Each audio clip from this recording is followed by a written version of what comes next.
Hi everyone, this is Varsha and welcome to VSP classes.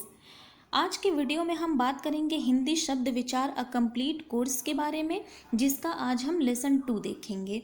इसके पहले मैंने लेसन 1 करवाया था और उसमें मैंने लास्ट में कुछ इंपॉर्टेंट क्वेश्चंस को भी रखा था, जो कि हर साल टीचिंग एग्जाम्स में पूछे जाते हैं, चाहे वो DSSV, KVS, CTET, UPTET, UPSSC आदि में। तो आइए देखते हैं शब्द विचार। शब्द विचार को हम डायग्राम के माध्यम से पहले समझ लेते हैं। इसमें हम देखेंगे कि शब्द किसे कहते हैं, यह किस किस से मिलकर बना हुआ है और शब्दों का वर्गीकरण किन आधारों पर किया गया है। एक बार ये डायग्राम आप समझ लेंगे तो आगे शब्द विचार को समझने में आपको कोई दिक्कत नहीं होगी और शब्द भेद से रिलेटेड आपके जितने भी डाउट्स हैं वो सब क्लियर हो जाएंगे और मुझे लगता है आपको कहीं और जाने की ज़रूरत भी नहीं पड़ेगी। तो शब्द विचार में हम देखेंगे, पिछली क्लास में मैंने लेसन 1 कंप्लीट किया था, तो उसमें मैंने देखा था स्रोत के आधार पर, रचना के आधार पर, अर्थ के आधार पर शब्द के कितने भेद होते हैं और मैंने उनको इन डेप्थ में भी बताया था। तो अगर आपने वो वीडियो नहीं देखा है तो प्लीज़ उसे देख लीजिएगा, उसका लिंक आपको डिस्क्रिप्शन में मिल जाएगा। तो हिंदी एक ऐसा सब्जेक्ट है कि अगर आप अच्छे से पढ़ लेंगे तो आपका एक भी नंबर कहीं गया नहीं है। तो अगर आप हिंदी से रिलेटेड कोई भी एग्ज़ाम की तैयारी कर रहे हैं तो आप शब्द विचार को एक बहुत अच्छे से पढ़ लेंगे तो आपका 2-3 नंबर कहीं नहीं गया है। पिछले वीडियो में हमने देखा था तत्सम, तद्भव, देशज, विदेशज और संकर शब्द क्या होते हैं। इसके बाद रूढ़, यौगिक और योग रूढ़ भी हमारा कंप्लीट हो गया था। आज हम देखेंगे विकारी शब्दों में नंबर 1 जो है संज्ञा। तो आज मैं आपको हिंदी व्याकरण के अंतर्गत संज्ञा के बारे में बताऊंगी कि संज्ञा क्या होती है, संज्ञा के कितने भेद होते हैं और यह किस प्रकार काम करती है। तो आइए देखते हैं। तो सबसे पहले देखेंगे कि संज्ञा क्या है। तो संज्ञा एक विकारी शब्द है और विकारी शब्द का मतलब होता है जिसमें परिवर्तन किया जा सके। किसी प्राणी, वस्तु, स्थान, भाव आदि का नाम ही उसकी संज्ञा कही जाती है। तो दूसरे शब्दों में हम कह सकते हैं कि किसी का नाम ही उसकी संज्ञा होती है तथा इस नाम से ही उसको पहचाना जाता है। तो संज्ञा ना हो तो पहचान ही अधूरी मानी जाती है। तो हम कह सकते हैं कि नाम और संज्ञा समानार्थक शब्द है और संज्ञा को ही नाम भी कहते हैं। तो अब देखते हैं संज्ञा के भेद, यानी संज्ञा कितने प्रकार की होती है। तो मूलतः संज्ञा के 3 भेद होते हैं, परंतु अंग्रेजी व्याकरण के प्रभाव के कारण कुछ विद्वान संज्ञा के 5 भेद मानते हैं। तो एग्जाम में इन दोनों में से जो भी ऑप्शन में होगा वही आप मार्क करेंगे। तो वैसे संज्ञा मुख्य रूप से 3 प्रकार की होती है। नंबर 1 है व्यक्तिवाचक संज्ञा, नंबर 2 जातिवाचक संज्ञा और नंबर 3 है भाववाचक संज्ञा। अब व्यक्तिवाचक संज्ञा क्या होती है? जो किसी व्यक्ति, स्थान या वस्तु का बोध कराती है उसे हम व्यक्तिवाचक संज्ञा कहते हैं। जैसे व्यक्ति में हो गया राम और स्थान में हो गया बनारस और वस्तु में हो गया कुर्सी। तो इन शब्दों से एक ही वस्तु का बोध हो रहा है, अतः यह सब क्या है? व्यक्तिवाचक संज्ञा के अंतर्गत आती हैं। नंबर 2 है जातिवाचक संज्ञा। तो जो संज्ञा किसी जाति या समूह का बोध कराती है उसे हम जातिवाचक संज्ञा कहते हैं, जैसे नदी, पर्वत, लड़की आदि। तो नदी क्या है? इसमें सभी नदियों का बोध हो रहा है। इसी तरह पर्वत से सभी पर्वतों का बोध हो रहा है।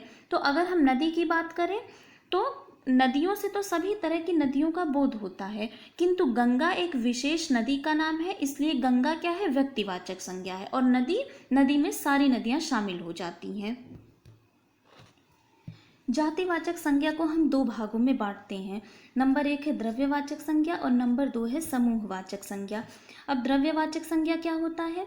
जिस संज्ञा शब्द से उस सामग्री या पदार्थ का बोध होता है जिससे कोई वस्तु बनी होती है, जैसे सोना, चांदी, लोहा आदि। इसमें ऐसी वस्तुओं का बोध होता है जिसे हम माप या तोल तो सकते हैं किंतु हम उसे गिन नहीं सकते। जैसे सोना को हम माप सकते हैं लेकिन हम गिन नहीं सकते। तो इसके अंतर्गत क्या क्या आती हैं? धातुएं और खनिजों के नाम आते हैं, खाने पीने की वस्तुएं आती हैं।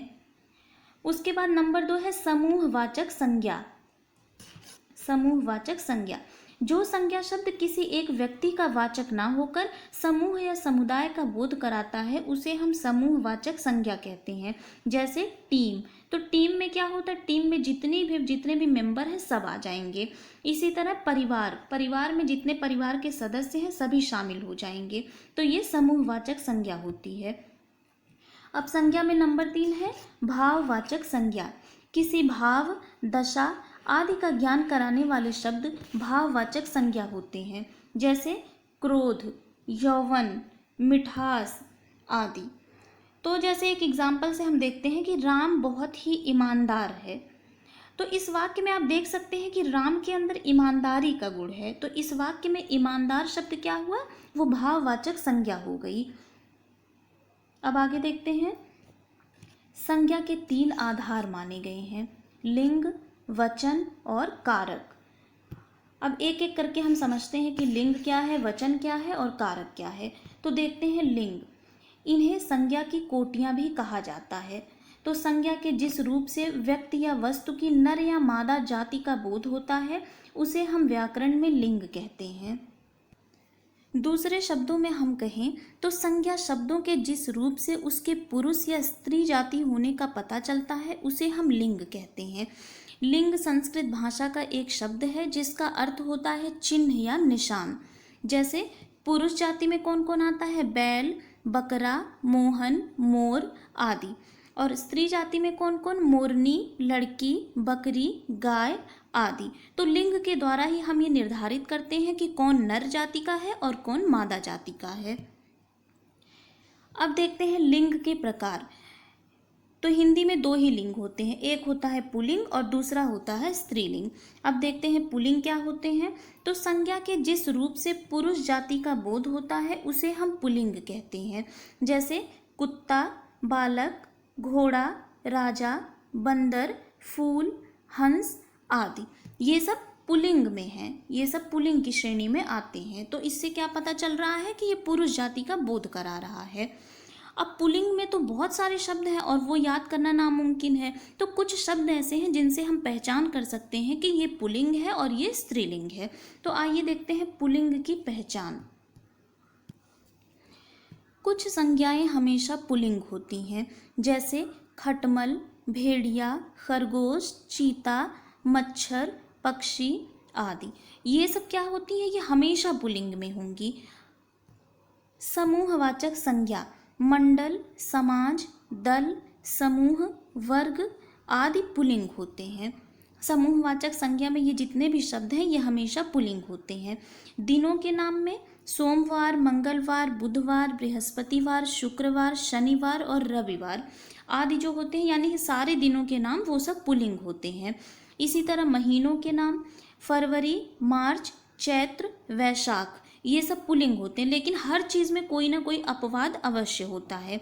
तो इसमें भी अपवाद है क्या, जनवरी, मई, जुलाई, ये 3 जो होते हैं वो स्त्रीलिंग में आते हैं। फिर देशों के नाम में भारत, ईरान, चीन, अमेरिका ये सारे पुल्लिंग में आते हैं। आगे देखते हैं धातुओं के नाम सोना, तांबा, पीतल, लोहा आदि, ये सब पुल्लिंग की श्रेणी में आएंगे। नक्षत्रों व ग्रहों के नाम में सूर्य, चंद्र, बृहस्पति, बुध। अब इसमें भी अपवाद है कि पृथ्वी स्त्रीलिंग होती है। पृथ्वी यानी पृथ्वी भी एक ग्रह है लेकिन वो क्या है, स्त्रीलिंग में कहलाती है। पर्वतों के नाम में हिमालय, विंध्याचल, सतपुड़ा, यूराल, कंचनजंगा, ओल्पस आदि, ये सब पुल्लिंग होते हैं। अनाजों के नाम गेहूँ, बाजरा, चना, जौ, ये सारे पुल्लिंग होते हैं। लेकिन अब इसमें भी अपवाद है, मक्की, ज्वार, अरहर, मूंग ये हमेशा स्त्रीलिंग में आते हैं। फूलों के नाम में गेंदा, मोतिया, कमल, गुलाब आदि पुल्लिंग होते हैं। देशों व नगरों के नाम दिल्ली, लंदन, चीन, भारत, रूस पुल्लिंग होते हैं। द्रव पदार्थों के नाम में शरबत, दही, दूध, पानी, तेल, पेट्रोल ये सारे पुल्लिंग होते हैं। लेकिन अब इसमें भी अपवाद है, यानी अपवाद में क्या है, चाय, कॉफ़ी, लस्सी और चटनी ये 4 स्त्रीलिंग में आ जाएंगी।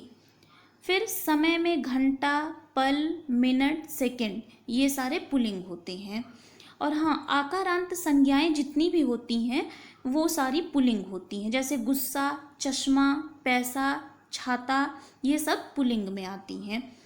फिर दान, खान, वाला आदि से अंत होने वाले अधिकतर शब्द पुल्लिंग होते हैं, जैसे खान, दान, दूध, वाला, ये सब पुल्लिंग होते हैं। अब देखते हैं स्त्रीलिंग क्या होता है। तो जिन संज्ञा शब्द से समस्त स्त्री जाति का बोध होता है उसे हम स्त्रीलिंग कहते हैं, जैसे माता, रानी, घोड़ी, लड़की, बकरी, जूं आदि। ये सारी क्या है, ये सारी स्त्रीलिंग होती हैं। तो हिंदी भाषा में वाक्य रचना में क्रिया का रूप लिंग पर ही निर्भर करता है। तो यदि कर्ता पुल्लिंग है तो क्रिया का रूप भी पुल्लिंग होता है, और यदि कर्ता स्त्रीलिंग है तो क्रिया का रूप स्त्रीलिंग होता है। अब इसमें भी बहुत सारा है, तो आप कितना याद करके रखेंगे। तो कुछ स्त्रीलिंग की पहचान यहाँ दी हुई है, और हर चीज़ में अपवाद होता है ये भी मान के चलिएगा, वो 100% वहाँ काम नहीं करेगा, पर हाँ कुछ नियम हैं जो आप याद रख सकते हैं। जैसे कुछ संज्ञाएं हमेशा स्त्रीलिंग रहती हैं, जैसे मक्खी, कोयल, मछली, तितली, मैना आदि, ये सारी स्त्रीलिंग होती हैं। समूहवाचक संज्ञा में भीड़, कमेटी, सेना, सभा, कक्षा आदि, ये स्त्रीलिंग होती हैं। प्राणीवाचक संज्ञा में संतान, धाय, सौतन आदि स्त्रीलिंग होती हैं।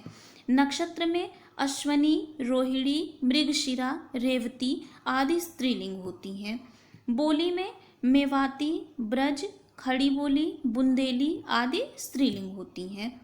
नदियों के नाम में कावेरी, कृष्णा, यमुना, सतलज, गोदावरी, गंगा आदि नदियाँ स्त्रीलिंग होती हैं। भाषाओं व लिपियों के नाम देवनागरी, अंग्रेजी, हिंदी, अरबी, फारसी, बंगाली, जर्मन आदि स्त्रीलिंग होती हैं। ईकारांत वाले शब्द, अब वहाँ था आकारांत वाले शब्द और यहाँ है ईकारांत वाले शब्द, जैसे नानी, बेटी, मामी, भाभी, ये सारी स्त्रीलिंग में आती हैं। पुस्तकों के नाम में कुरान, रामायण, गीता आदि स्त्रीलिंग होती हैं। तिथियों के नाम में पूर्णिमा, अमावस्या, एकादशी, चतुर्थी आदि स्त्रीलिंग होती हैं। आहारों के नाम में सब्जी, दाल, कचौड़ी, पूरी, रोटी, ये सब स्त्रीलिंग में होती हैं, पर यहाँ भी देखिए अपवाद आ गया। अब यहाँ हलवा, अचार, रायता, ये सब पुल्लिंग में आ जाएंगे। आ, ता, आई, आवट, इया, आहट आदि प्रत्यय लगाकर भी स्त्रीलिंग शब्द बनते हैं, जैसे भाषा, सुंदरता, मधुरता, धुलाई, पिटाई, सजावट, लिखावट, कुटिया, डिबिया, घबराहट, कड़वाहट आदि। तो ये सारे कुछ प्रत्यय हैं जो इसको भी लगाकर हम स्त्रीलिंग शब्द बना सकते हैं। अब आगे आते हैं वचन पे। तो शब्द के जिस रूप से एक या एक से अधिक का बोध होता है उसे हिंदी व्याकरण में हम वचन कहते हैं। दूसरे शब्दों में अगर हम कहें तो संज्ञा, विशेषण और क्रिया के जिस रूप से संख्या का बोध हो उसे हम वचन कहते हैं। यहाँ संख्या का बोध होता है, जैसे फ्रिज में सब्जियां रखी हैं, तालाब में मछलियां तैर रही हैं, माली पौधे सींच रहा है, कछुआ खरगोश के पीछे है। तो इस वाक्य में फ्रिज, तालाब, बच्चे, मछली, कछुआ शब्द उनके एक होने तथा सब्जियां, मछली, पौधे, खरगोश शब्द उनके एक से अधिक होने का बोध करा रहे हैं। अतः यहाँ फ्रिज, तालाब, माली, कछुआ ये सब एक वचन के अंतर्गत आएंगे, तथा सब्जियां, मछलियां, पौधे, खरगोश ये सारे बहुवचन के अंतर्गत आएंगे। अर्थात वचन के द्वारा हम एक वचन और बहुवचन का निर्माण कर सकते हैं। अब वचन के प्रकार, तो एक वचन और नंबर बी है बहुवचन। तो आइए देखते हैं एक वचन की पहचान कैसे होती है। जिस रूप से एक व्यक्ति या एक वस्तु होने का ज्ञान होता है उसे हम एक वचन कहते हैं। दूसरे शब्दों में अगर हम कहें तो जिस शब्द के कारण हमें किसी व्यक्ति, वस्तु, प्राणी, पदार्थ आदि के एक होने का पता चलता है उसे हम एक वचन कहते हैं। जैसे घड़ी, लड़की, गाय, बंदर, तोता, चूहा, अध्यापक, केला आदि, ये सब क्या है, इनसे हमें एक वचन होने का बोध हो रहा है, तो ये एक वचन होते हैं। अब देखेंगे बहुवचन। बहुवचन शब्द के जिस रूप से एक से अधिक व्यक्तियों या वस्तुओं का ज्ञान होता है उसे हम बहुवचन कहते हैं। जैसे स्त्रियां, नदियां, बेटे, घोड़े, पुस्तकें, लड़के, टोपियां आदि। अब यहाँ स्त्रियां यानी कि बहुत सारी स्त्रियों का बोध हो रहा है, नदियों से नदियां, बहुत सारी नदियों का बोध हो रहा है, तो ये बहुवचन हो गया। अब एक वचन और बहुवचन पहचानने के भी कुछ नियम हैं, उनको देखते हैं। तो आदरणीय व्यक्तियों के लिए सदैव बहुवचन का प्रयोग किया जाता है। जैसे पिताजी कल मुंबई जाएंगे, फिर गुरुजी आज नहीं आए हैं, गांधी जी चंपारण आए थे। तो यहाँ ये सारे आदरणीय व्यक्ति हैं, तो इनके लिए बहुवचन जाएंगे, आए हैं, आए थे, ये सारे बहुवचन में प्रयोग होते हैं। इसी तरह संबंध दर्शाने वाले कुछ शब्द एक वचन और बहुवचन में समान रहती हैं। जैसे मामा, दादा, नाना, चाचा, ताई, ये सब एक वचन और बहुवचन दोनों में समान रूप से चलते हैं। द्रव्यवाचक तथा संज्ञा एक वचन में प्रयोग होती है। जैसे पानी, तेल, घी, दूध आदि, यानी द्रव्यवाचक जितनी संज्ञाएं हैं वो सब एक वचन में प्रयोग होंगी। कुछ शब्द सदैव बहुवचन में प्रयोग होते हैं। जैसे दाम, दर्शन, प्राण, आंसू, हस्ताक्षर। ये अक्सर एग्जाम में भी पूछे जाते हैं कि प्राण क्या है, एक वचन है या बहुवचन है। तो कुछ शब्द हमेशा बहुवचन में ही प्रयोग होते हैं। जैसे इसके दाम ज़्यादा हैं, आपके दर्शन सौभाग्य वालों को मिलते हैं, आपके हस्ताक्षर बहुत ही अलग हैं। ये सब क्या है, ये सब बहुवचन में ही प्रयोग होते हैं। आगे पुल्लिंग ईकारांत, उकारांत और उकारांत शब्द दोनों वचनों में समान रहते हैं। जैसे एक मुनि 10 मुनि, एक डाकू 10 डाकू, एक आदमी 10 आदमी। तो चाहे ये ईकारांत में आए या उकारांत में आए या उकारांत में आए, ये सब वचनों में एक समान रहते हैं। फिर है जातिवाचक संज्ञा, दोनों ही वचनों में प्रयुक्त होती है। जैसे कुत्ता भौंक रहा है और कुत्ते भौंक रहे हैं। तो जातिवाचक संज्ञाएं जो है वो दोनों वचनों में प्रयुक्त हो सकती हैं। परंतु धातुओं का बोध कराने वाली जातिवाचक संज्ञा एक वचन में ही प्रयुक्त होती है। जैसे सोना महंगा है और चांदी सस्ती है, ये क्या होंगे, ये एक वचन में ही प्रयुक्त होंगे। आगे है कुछ शब्द जैसे हर, प्रत्येक, हरेक का प्रयोग सिर्फ एक वचन में ही होता है। अब इसको एग्जाम्पल के माध्यम से समझेंगे कि हर एक कुआं का पानी मीठा नहीं होता। यहाँ हर एक तो है, ये आपको लग रहा होगा कि ये बहुवचन है, पर ये क्या होगा, सिर्फ एक वचन में ही ये प्रयुक्त होता है। प्रत्येक व्यक्ति यही कहेगा, ये प्रत्येक है यहाँ पे, तो ये भी एक वचन में प्रयोग होगा। समूहवाचक संज्ञा का प्रयोग केवल एक वचन में ही किया जाता है। जैसे इस देश की बहुसंख्यक जनता अनपढ़ है, या फिर लंगूरों की एक टोली ने बहुत उत्पात मचा रखा है। तो समूहवाचक जो संज्ञाएं हैं उनका प्रयोग भी एक वचन में ही किया जाता है। करण कारक के शब्द जैसे जाड़ा, गर्मी, भूख, प्यास आदि को बहुवचन में ही प्रयोग किया जाता है। जैसे बेचारा बंदर जाड़े से ठिठुर रहा है। अब जाड़े से यानी ये करण कारक का हो गया, लेकिन यहाँ पे एक बहुवचन में ही प्रयोग में लाया जाएगा। भिखारी भूखे मर रहे हैं। अब ये भी कहाँ से मर रहे हैं, भूखे मर रहे हैं, लेकिन ये भी एक बहुवचन में प्रयोग होगा। अब 3 देखते हैं कि कारक। कारक का शाब्दिक अर्थ है क्रिया को करने वाला, अर्थात क्रिया को पूरी करने में किसी न किसी भूमिका को निभाने वाला, यानी अर्थपूर्ण बनाने वाला। अब इसकी परिभाषा देखते हैं कि संज्ञा या सर्वनाम के जिस रूप से क्रिया तथा वाक्य के अन्य शब्दों के साथ संबंध का पता चलता है उसे हम कारक कहते हैं। इन 2 परिभाषाओं का अर्थ यह हुआ कि संज्ञा या सर्वनाम के आगे जब ने, को, से आदि विभक्तियां लगती हैं तब उनका रूप ही कारक कहलाता है। इसको हम ऐसे भी कह सकते हैं कि संज्ञा तथा सर्वनाम को क्रिया से जोड़ने वाले चिन्ह अथवा परसर्ग ही कारक कहलाते हैं। जैसे श्री राम ने रावण को बाण से मारा, इस वाक्य में प्रत्येक शब्द एक दूसरे से बंधा हुआ है और प्रत्येक शब्द का संबंध किसी न किसी क्रिया के साथ है। यानी श्री राम ने रावण को बाण से मारा, एक एक शब्द एक दूसरे से संबंधित हैं। कारक के भेद, तो हिंदी में कारकों की संख्या 8 मानी गई है।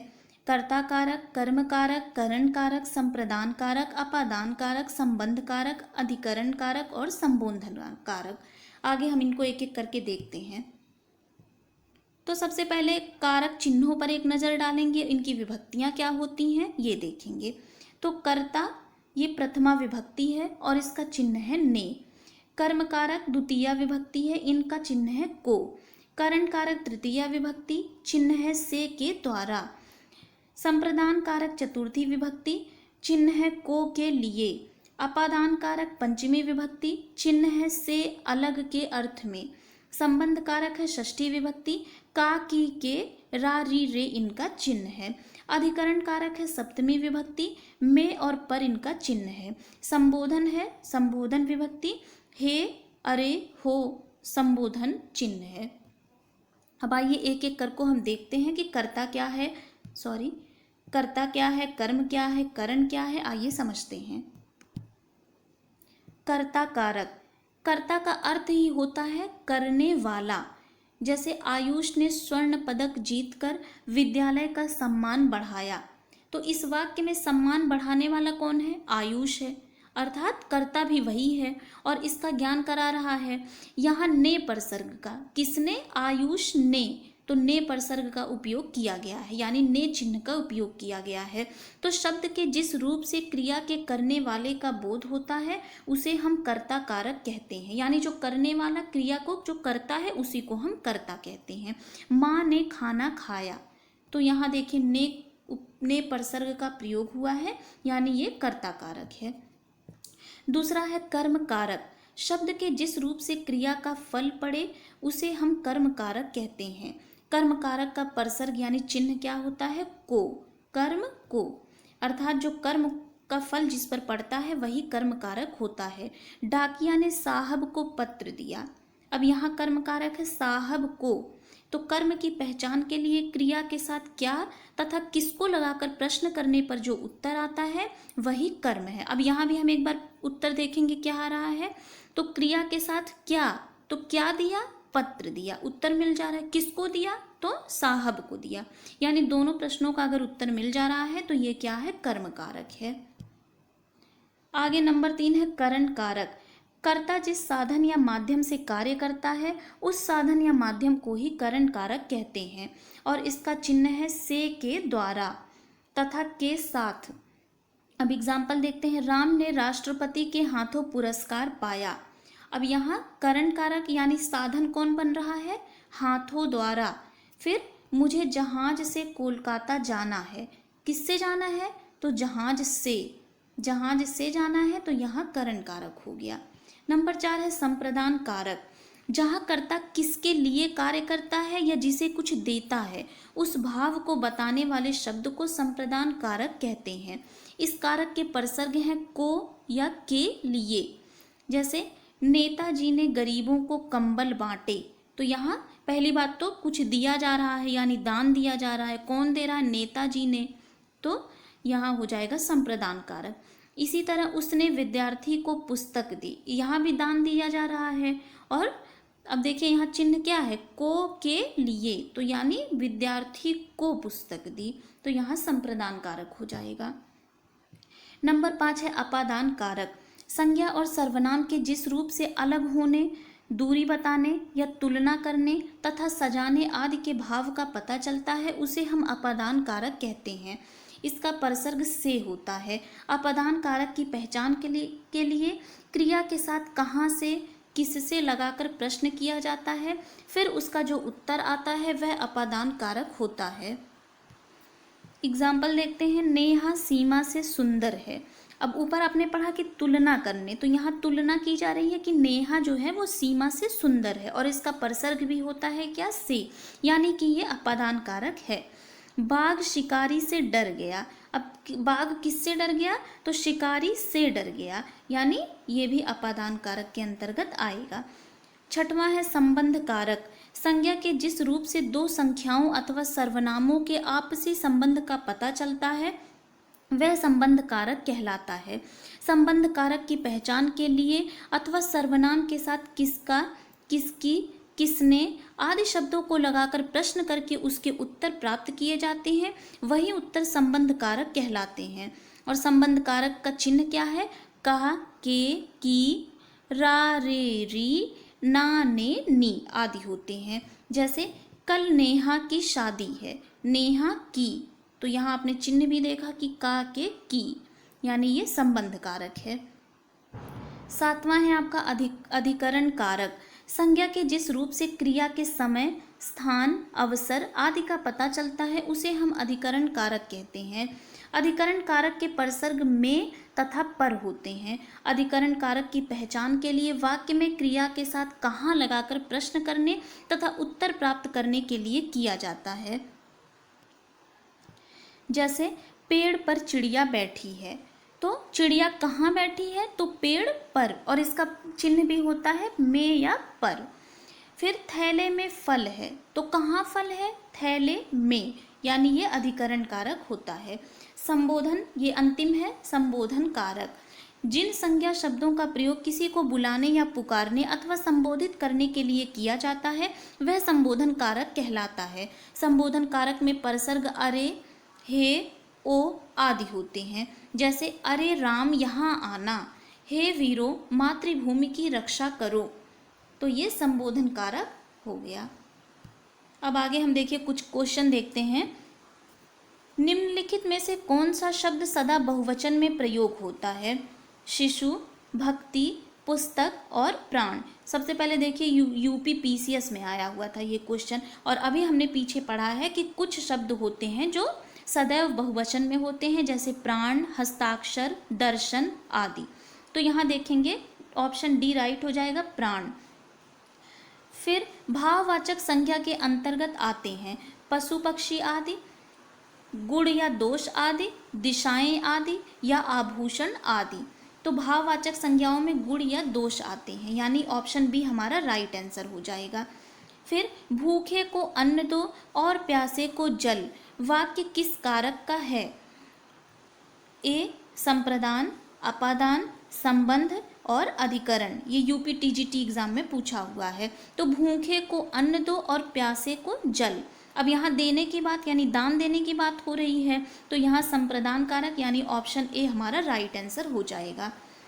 सुंदरता में संज्ञा है व्यक्तिवाचक, समूहवाचक, जातिवाचक और भाववाचक। अब देखिए पीछे आपने भाववाचक में पढ़ा था कि गुण, दोष ये सारे क्या होते हैं? भाववाचक संज्ञा में आते हैं। ये यूपी टीजीटी एग्जाम में पूछा हुआ है। तो यहाँ सुंदरता पूछा गया है, तो यहाँ भाववाचक संज्ञा यानी ऑप्शन डी हमारा राइट आंसर हो जाएगा। व्युत्पत्ति के आधार पर संज्ञा के कितने भेद हैं? तो मैंने बोला कि संज्ञा के 3 भेद होते हैं, तो यहाँ ऑप्शन ए राइट आंसर हो जाएगा। आंसू का बहुवचन क्या होगा? कुछ शब्द जो सदैव बहुवचन में ही होते हैं, तो आंसू भी हमेशा बहुवचन में ही होता है, तो आंसू का आंसुओं हो जाएगा, तो ऑप्शन सी राइट आंसर हो जाएगा। तो आज हमने इसमें देखा संज्ञा क्या होती है, यह कितने प्रकार की होती है, और इसी के साथ साथ हमने लिंग, वचन और कारक को भी इस सेशन में कंप्लीट किया है। Thank you. अगर आप चाहते हैं कि हिंदी के ऐसे ही वीडियोस आपको मिलते रहें तो नीचे रेड कलर के बटन आप दबाकर उसको प्रेस कर लीजिएगा ताकि आगे की नोटिफिकेशन आपको मिलती रहे। और अगर मेरा वीडियो अच्छा लगा हो तो वीडियो को लाइक और शेयर कर लीजिएगा।